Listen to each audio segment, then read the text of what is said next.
Halo, Assalamualaikum warahmatullahi wabarakatuh.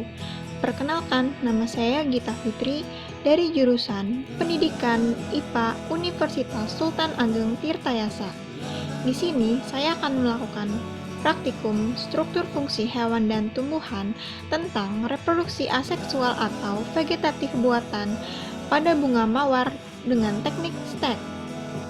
Sebelumnya, apa sih reproduksi aseksual buatan itu?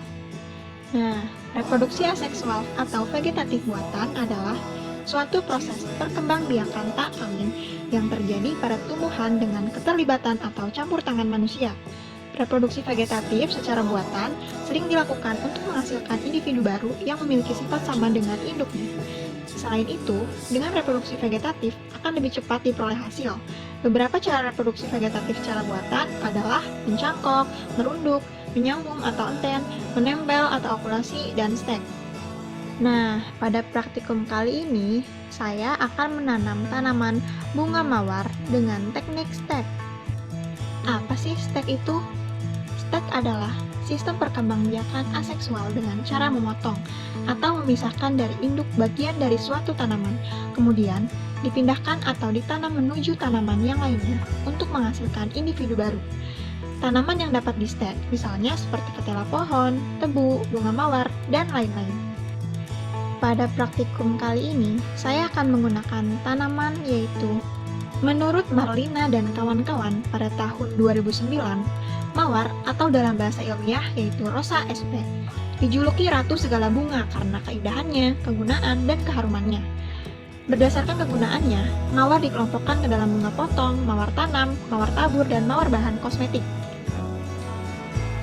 Menurut Saati pada tahun 2011, mawar merupakan bunga potong yang banyak diminati masyarakat, yang seringkali digunakan sebagai bunga penghias acara formal maupun non-formal.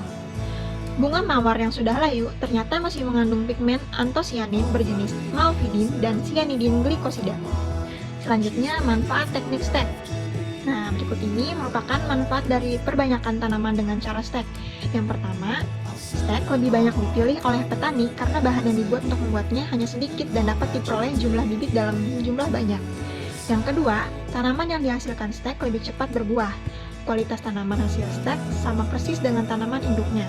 Proses stek ini tak terkendala persoalan musim atau waktu, sehingga bisa dilakukan kapan saja. Yang ketiga, individu baru mempunyai umur yang sama dengan induknya, sehingga cepat berbuah.